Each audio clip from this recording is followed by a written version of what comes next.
पठानकोट में एनएसयूआई की ओर से विशेष कार्यक्रम का आयोजन पंजाब प्रदेशाध्यक्ष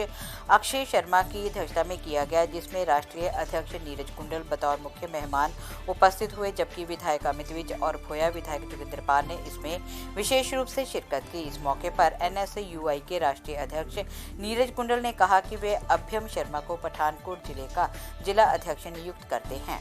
साथ ही उन्होंने ये भी कहा कि देश की लोकतंत्र व्यवस्था को मजबूत करने के लिए युवाओं का आगे आना जरूरी है। उन्होंने ये भी कहा कि वे किसानों के समर्थन में हैं, क्योंकि वे किसानों के साथ हैं, क्योंकि वे स्वयं भी किसानों के बेटे हैं और इसलिए वो समझते हैं कि किसानों की समस्याएं क्या है। अपनी अंतिम सांस तक हम ये सुनिश्चित करेंगे कि जब तक हम रहेंगे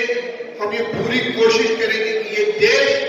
हमेशा गांधी जी की विचारधारा पे चले, नथुराम गोडसे की विचारधारा पे हम इस देश को कभी चलने नहीं देंगे। मैं हाई कमांड ਦਾ ਵੱਡੇ ਭਰਾ ਅਕਸ਼ੇ ਸ਼ਰਮਾ, ਪੰਜਾਬ ਪ੍ਰਧਾਨ ਵੱਡੇ ਭਰਾ ਨੀਰਜ ਕੁੰਦਨ ਜੀ ਆਲ ਇੰਡੀਆ ਪ੍ਰਧਾਨ ਦਾ ਤਹਿ ਦਿਲੋਂ ਜੀ ਆਇਆਂ ਨੂੰ ਪਹਿਲਾਂ ਤਾਂ ਆਖਦਾ ਆ, ਤੇ ਦੂਜੇ ਨੰਬਰ ਤੇ ਮੈਂ ਇਹਨਾਂ ਦਾ ਬਹੁਤ ਹੀ ਧੰਨਵਾਦੀ ਹਾਂ ਜਿਨ੍ਹਾਂ ਨੇ ਮੇਰੇ ਤੇ ਜ਼ਿਲ੍ਹਾ ਪਠਾਨਕੋਟ ਦੀ ਜ਼ਿੰਮੇਵਾਰੀ ਸੌਂਪੀ ਹੈ। ਨਾਲ ਹੀ ਮੇਰੇ ਰਿਸਪੈਕਟਡ ਲੀਡਰਸ ਤੇ ਅੰਕਲਸ ਜਿਹੜੇ ਮੇਰੇ ਅੱਜ ਇੱਥੇ ਪਹੁੰਚੇ ਨੇ ਆਸ਼ੀਰਵਾਦ ਦੇਣ ਬੱਚਿਆਂ ਨੂੰ, एनएसयूआई पार्टी ਨੂੰ ਹੋਰ ਤਗੜਾ ਕਰਨ ਨੂੰ मैं ਉਹਨਾਂ ਦਾ बहुत ही दिलों धन्यवाद आखदा हाँ। छात्रों का एक कार्यक्रम था, जिस कार्यक्रम में सभी छात्रों ने यहाँ पे आए हमारे बीच में, और अब वे जो हमारे यहाँ पे जिले के जिनको प्रधान बनाया गया और हमारे बीच में उपस्थित एमएलए साहिबान जी भी हैं, हमारे प्रदेश अध्यक्ष अक्षय जी भी हैं, और जिस तरीके से केंद्र की जो नीतियाँ हैं, जो छात्र विरोधी और युवा विरोधी नीतियाँ हैं, उनके ऊपर जो है आज चर्चा की गई। बिल्कुल छात्र संघ की तरफ से भी आवाज़ जो है, अगर हमारे पंजाब की एनएसयूआई है, अगर देखे जाएंगे तो वैसे तो उनका लेना देना छात्रों से है, लेकिन उसके बावजूद भी क्योंकि कहीं ना कहीं किसान का भी एक आगे जो बेटा है वो कहीं छात्र होता है, तो जिस तरीके से ये काला कानून लेकर आए हैं,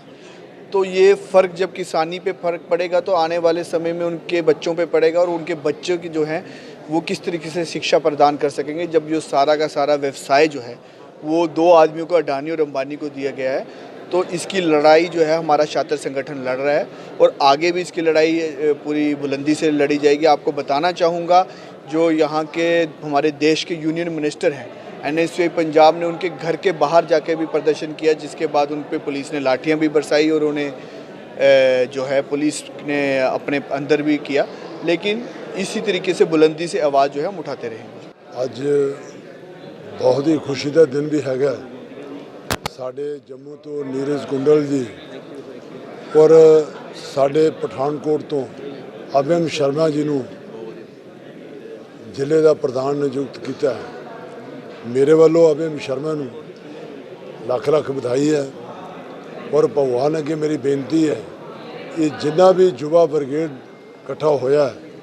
इन्हां उत्ते मेरे पर हथ रवे, ये दिन दुगनी ते रात चुगनी तरक्की करन, और देश दीयां जिहड़ियां लड़ाइयां जिहड़े लोग देश नूं तोड़न की गल कर रहे हैं, ये उन्हां लड़ाइयां नूं बिल्कुल नष्ट करन और देश की तरक्की वाले पासे चलन। ये मेरी इन्हां अगे प्रार्थना है। अज जो देश के हालात चल रहे हैं बहुत माड़े चल रहे हैं। तुसीं मैं तो अपनी लाइफ विच देखिया, जिहड़ा इंसान साची दी राह ते चलदा है हमेशा वो कामयाब हुंदा है। पर अज जिहड़ी मोदी सरकार है, ये 2014 तो लैके अज 2020 हो गया, अज तक जो कुछ कर रहे हैं ये झूठ का सहारा लै रहे हैं। जदों नौजवान साथी हल्ला मार के जल्द उठ पैंदे ने, उहदे अगे फिर कोई भी ताकत नहीं खड़ोंदी। मैनूं ये लगता पिया मोदी साहब का जिहड़ा पाप का घड़ा है, इस सरकार का जिहड़ा पाप का घड़ा है वो भरिया गया, हुण टुटण वाला है। ये टुटेगा तो देश नूं जिहड़ी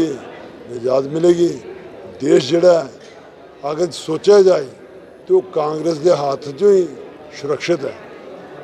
साडी सरकार ने तासा राज किया, कभी भी किसी ने धक्का नहीं करने की कोशिश नहीं की, और जो काम साडी सरकार के टाइम किए गए तुहानूं नीरज कुंडल जी ने दस्सिया ही है, वो सारे के सारे, चाहे रेलवे होए, चाहे एयरपोर्ट होए, ਚਾਹੇ BSNL ਹੋਏ, ਸਾਰੇ ਸਰਕਾਰੀ ਅਦਾਰੇ ਵੇਚ ਦਿੱਤੇ ਗਏ ਨੇ। ਜਦੋਂ ਸਰਕਾਰੀ ਅਦਾਰੇ ਹੀ ਆਪਾਂ ਵੇਚ ਦਿਆਂਗੇ ਤੇ ਫਿਰ ਨੌਜਵਾਨ ਸਾਥੀਆਂ ਨੂੰ ਨੌਕਰੀਆਂ ਮਿਲਣੀ ਜਿਹੜੀ ਹੈ ਬਹੁਤ ਮੁਸ਼ਕਿਲ ਹੈ। ਇਸ ਵਾਸਤੇ ਤੁਹਾਡੇ ਚੈਨਲ ਰਾਹੀਂ ਮੈਂ ਇਹ ਗੱਲ ਕਹਿਣਾ ਚਾਹੁੰਦਾ, ਜਿਹੜਾ ਵੀ ਇਹ ਮੇਰੀ ਆਵਾਜ਼ ਸੁਣਦਾ ਹੈ, ਇਸ ਮੋਦੀ ਸਰਕਾਰ ਨੂੰ ਪੈਰਾਂ ਤੋਂ ਉਖਾੜ ਕੇ ਔਰ ਜਿੱਥੇ ਵੀ ਜਿਹੜੀ ਸਟੇਟ ਦੇ ਵਿੱਚ ਇਲੈਕਸ਼ਨ ਹੁੰਦਾ ਹੈ ਔਰ ਪੂਰਾ ਜ਼ੋਰ ਲਾ ਕੇ ਕਾਂਗਰਸ ਦੀ ਸਰਕਾਰ ਬਣਾਈ ਜਾਏ ਤੇ ਤਾਂ ਹੀ ਸਾਡਾ ਸਾਰਿਆਂ ਦਾ ਹੱਲ ਹੋਣਾ, ਅਦਰਵਾਈਜ਼ ਨਹੀਂ ਹੋਣਾ।